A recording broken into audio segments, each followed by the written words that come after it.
সুপ্রভাত বন্ধুরা, কেমন আছেন সবাই? কী অবস্থা সবার? আমরাও সবাই খুব ভালো আছি। বড়দিন চলে গেল, অনেক আনন্দ মজা করে কাটালাম। আপনারা কেমন এনজয় করলেন অবশ্যই জানাবেন। আর কদিন পরে 1 জানুয়ারি, আরও মজা, নতুন একটা বছর 2024কে বিদায় দিয়ে 2025-এর আগমন। জানি না কি কি আছে 2025-এ। হ্যাঁ, 2025-এ আমাদের একটা নতুন সদস্য আসবে, এটা একটা আনন্দের জিনিস। আর বাকি ভাগে কী কী লেখা আছে কিছুই জানি না, কি ঘটবে না ঘটবে। তাই যেটাই হবে ভগবান তো কপালে লিখেই রাখে, সেটা ভালোই হবে। তো যাই হোক, সকালবেলা ঘুম থেকে উঠতে অনেকটা দেরি হয়ে গেছে। দেরি বলছে, দেখছেন, দেরি হয়ে গেছে। আসলে তোজোর স্কুল ছুটি তো যাই হোক, সকালবেলায় সে একবারে তড়িঘড়ি করে ওঠার, অ্যালার্ম দিয়ে ওঠার তাড়া নেই, টিফিন বানানো নেই। আর বাবার টিফিনটা আমি একটু ব্যবস্থা করে রাখি। বাবার এই ইয়েতে বলে আমাকে বেশি ডাকে না, যে একটু ঘুমোচ্ছে ঘুমোক। তারপরে কদিন আগে যে ভুগলাম, বাবা দেখেছে, আর বাবা ডাকে না যে একটু রেস্ট করছে, করুক। বাবা সকালবেলাকার চাটা নিজে করে টিফিনটা নিয়ে বেরিয়ে যায়। কি করবো বলুন, চাইলে না উঠতে পারি না। শরীরে মনে হয় যেন সব সময় একটা ক্লান্তি অনুভব করছি, মানে যত ঘুমাচ্ছি তত মনে হচ্ছে আরও ঘুমালে ভালো হয়। তো যার জন্য আর আজকে ফ্রেন্ডস দেরি এতটাই হয়েছে যে আমরা চা বিস্কুট আর চায়ের সাথে বা কফির সাথে একটু শুকনো মুড়ি দিয়ে আজকে আমাদের ব্রেকফাস্ট কমপ্লিট হয়ে গেছে। তোজো কি করছে দেখবো, নিচে চলুন যাবো নিচে।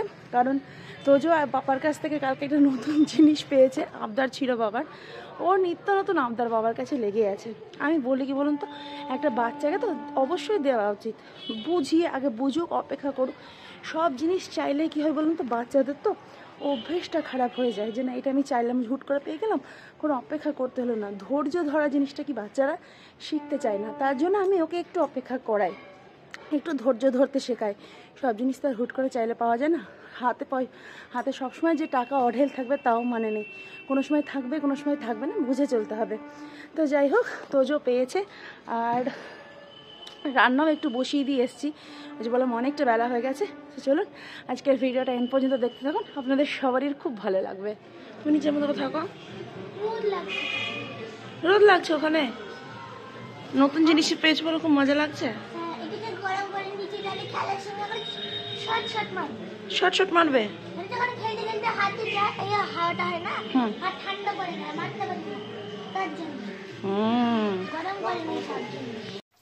এবার আমার রান্না বাসনের পালাতে। ফার্স্টে এখানে আমি শাকটা ভালো করে বেগুনের সাথে একদম একসাথে তুচকে ধুয়ে নেবো, কারণ বেলা অনেকটা হয়ে গেছে আর এইদিক ওদিক বেশি করার সময় নেই। তো আর এখানে লঙ্কা 5 ফোড়ন যা ছিল সব ভাজা হয়ে গেছে। শাকটা দিয়ে একটু ভালো করে নাড়িয়ে নিয়ে হলুদ লবণ দিয়ে ঢাকা চাপা দিয়ে দেবো আর কি।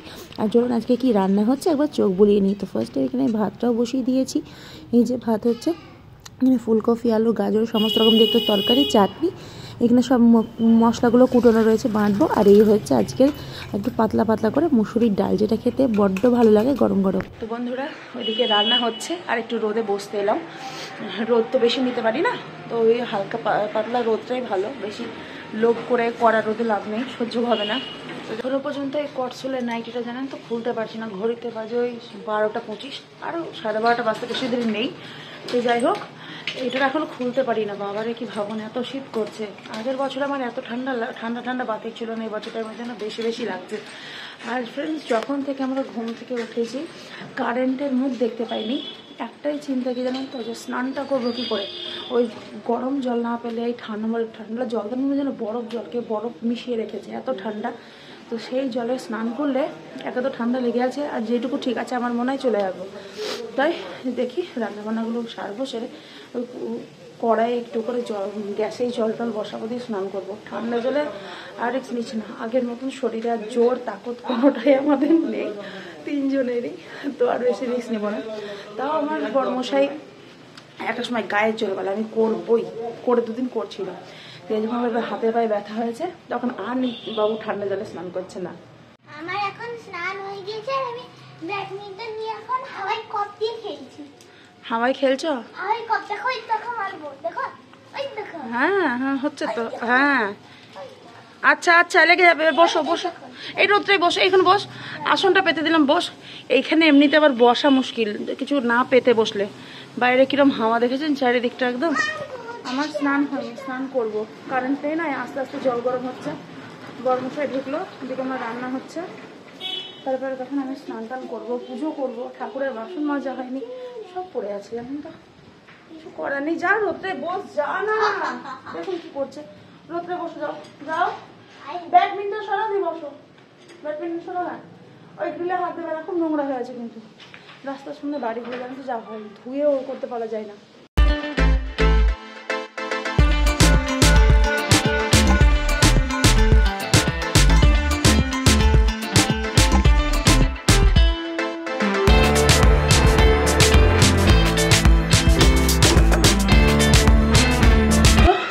আমার স্নান টান সব কমপ্লিট, ঠাকুর পুজো করব। সকালের দিকে বর্মশা একটু ফুল তুলে রেখেছিল, কিন্তু আরও দু একটা দেখছি ফুল আছে, যেমন লঙ্কা জবা, তারপর রক্তগাঁদা, সেগুলোকেই তুলে নেব। ওদিকে শ্বশুরমশাই চলে এসছে, তো যত স্নান হয়ে গেছে। আর কারেন্ট নেই বলে খুব সমস্যা, জানেন তো, একটু জল নিয়ে স্নান করা, ঠান্ডা জলে পুরোপুরি স্নান করতে হলো। যখন ফুলটা পেরে নিয়ে গিয়ে আগে ঠাকুরকে পুজোটা সেরে ফেলি, তবে তো খেতে পাবো নাকি।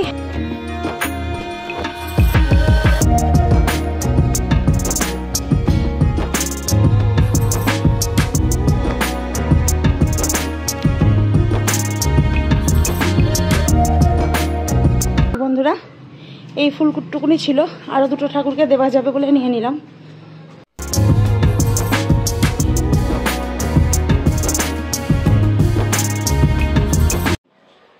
প্রসাদ না, বন্ধ করা, প্রসাদ নম করে খাবে।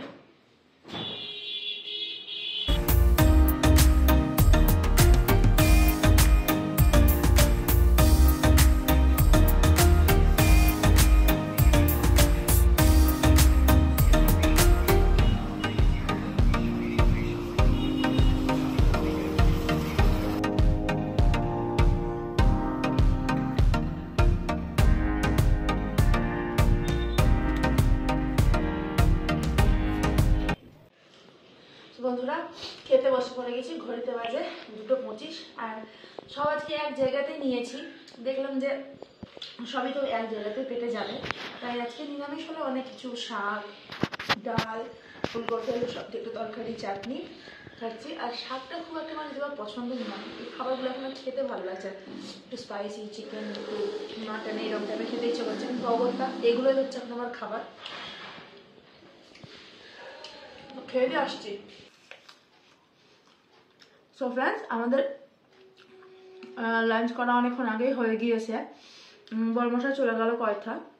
এবার আমাকে এইগুলো এখন খেতে হবে, তাই ভেবেছি আমি তোজোকে একটু খাওয়া দেবো। আর প্রথমটা আমি একটু নিলাম। আমার বর্মশার বক্তব্য হলো কোনো রকম বাজে খাবার খাওয়া যাবে না, যে হেলদি খাবার সেগুলো খাও, সেটা হচ্ছে আমার ছেলেরও বক্তব্য, তাই তো? হ্যাঁ, খেতেই হবে, আর বাজে কোনো খাবার এখন খাওয়া যাবে না। আর আমার সত্যি কথা বলতে গেলাম, সবসময় স্পাইসি খাবারগুলো খেতে না বেশি ইচ্ছে করে। আমার একটা সময় মনে হয় যেটা মিষ্টি কিছু খাই, তখন সেটা হয়তো খেলাম, সঙ্গে সঙ্গে সেটা এনে দেওয়া হয় আমাকে। তো যাই হোক, ঝাল খেতে হলে লঙ্কা খাবে, ওইটাও হেলদি। তাই। আর এমনিতে এগুলোর সাথে মানে ওদের ভয়ে আমি খাই, বিশেষ করে বরের ভয়ে কিছুটা বাধ্য হয়ে আমাকে খেতে জানালে ওই ভাত খাওয়ার পরে ফল বা ব্রেকফাস্ট করার পরে ডেটস খেতে হবে, এগুলো আমার অতটা ভালো লাগে না। চা কফি এগুলো তো আসল খাবার, তাই না বলুন? না, কিছু করার নেই, ফ্রুট খেতেই হবে, ডেটস খেতেই হবে। নাও দাও, আর একটু নাও, আর একটু নাও। আমি অতগুলো খেতে পারি নাকি? চলো খেয়ে দে, এবার একটু রেস্ট নেবো। ওষুধ চলে গেছে, তো এটা খাবো। আর ওষুধ খাওয়া আমার কমপ্লিট হয়ে গেছে। তো যোগে একটু ঘুম পাড়িয়ে দিয়ে ছাদে আসলাম, 3তলা ছাদে। এমনিতে খুব একটা আমার কর্তামশাই আমাকে আসতে দেয় না, সত্যি বিশ্বাস করুন, অনেক ভাগ্য করলে না এরকম একজন স্বামী সন্তান পাওয়া যায়, খুব কেয়ার। যখন রাত্রের দিকে আমি বিছানা ঝাড়ি, আমার ছেলে আমায় কোনো ভারী ব্ল্যাঙ্কেট বলুন, লেপ বলুন তুলতে দেয় না। আর একদিন হয়তো আমি সকালের দিকে যখন বিছানা ঝাড়ি, লেপ কাঁথাগুলো তুলে ফেলি, নাহলে ওইটা বাবাইয়ের দায়িত্ব। মানে কোনো রকম ভারী কোনো কিছু নয়, যেহেতু হাঁপিয়ে গেছি, একা সংসার, বুঝতেই পারছেন। তাই সত্যি মানে দিন শেষে বলার কেউ আছে যে একটু মুখ ভার দেখলে কিছু চিন্তা করো না, আমি আছি। আমার তোজও বলে কোনো চিন্তা করো না মা, আমি আছি। বেশ ভালো লাগে যে না আর কেউ না, ওই দুটো মানুষ সব সময় আমার পাশে আছেই আছে। ছাদে আসলাম, এমনিতে 3তলা ছাদে আমি সত্যি আসি না, জানেন তো, হাঁপিয়ে যায় একটু, দেয় বুঝতে পারি, ভেতরটা একদম যায় অবস্থা। বাবা ওদিকে গোলাপ লাগিয়েছিল, গোলাপটা শুকিয়ে একদম কীরকম হয়ে গেছে। নাহলে এমনিতে আগে 3 তলার ছাদে আসতাম, বেশ ভালো লাগতো। এখন শীতের এই রোদটা, চড়া রোদটা নিতে পারি না। আমার বর্মশাই বলে যখন রোদটা তোমার গায়ে দেওয়া দরকার, যতটা পারি দিই, জোর করে বেশি দিন। এখন এমনিতে মাইগ্রেনের প্রবলেমটা আছে, তো চাই না বেড়ে যাক। এখন অন্যরকম কোনো রকম মেডিসিন আমার নেওয়া যাবে না। তো শ্বশুরমশাই এখানে বেগুন গাছ লাগিয়েছেন। বেগুন গাছে প্রচুর ফুল ফুটেছে।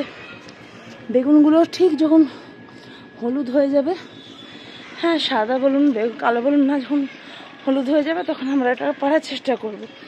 অমনি তো হচ্ছে দেখছি, মানে ভালো কিছু দেখতে পাচ্ছি না। এদিকে ছাদে অনেক গাছই উঠিয়ে নিয়েছে বাবা, এই যে অনেক গাছ উঠিয়ে নিয়েছে, আরও তৈরি ওইদিকে সব তৈরি করার চেষ্টা করছে। আমার ছেলেটা হচ্ছে সেরকম খুব গাছ নেশা হয়ে গেছে। এই গাছ লাগাবো, ওই গাছ লাগাবো, গাছের যত্ন করা, পরিচর্যা করা বেশ ভালোবাসে করতে ফাঁকা টাইমে। এমনি তো ওর কাছে টাইম কোথায় বলুন তো? School, dance school, drawing school, এই নিয়ে আমার ছেলে সর্বক্ষণের জন্য ব্যস্ত হয়ে পড়েছে। তো এবার আমি একটু শোবো, আমি দেখি এখান থেকে লক্ষ্য করবো যে ব্যাডমিন্টন খেলছে কিনা ওর বন্ধুগুলো, তাহলে ওকে একটু পাঠিয়ে দিয়ে আমি একটু শোবো। ও ব্যাডমিন্টনটা পাওয়ার পর থেকে খুব এক্সাইটেড। বন্ধুদের সাথে খেলছিল, বন্ধুদের ব্যাডমিন্টন নিয়ে। কিন্তু বাচ্চাদের কি বলুন তো, নিজের না একটা না হলে না মনে হয় আর নিজের নেই যার জন্য খেলছে।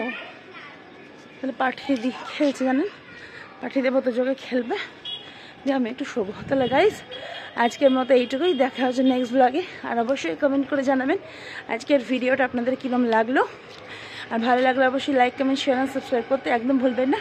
আজকের মতো টাটা, দেখা হচ্ছে নতুন একটা ভ্লগে ফ্রেন্ডস, টাটা।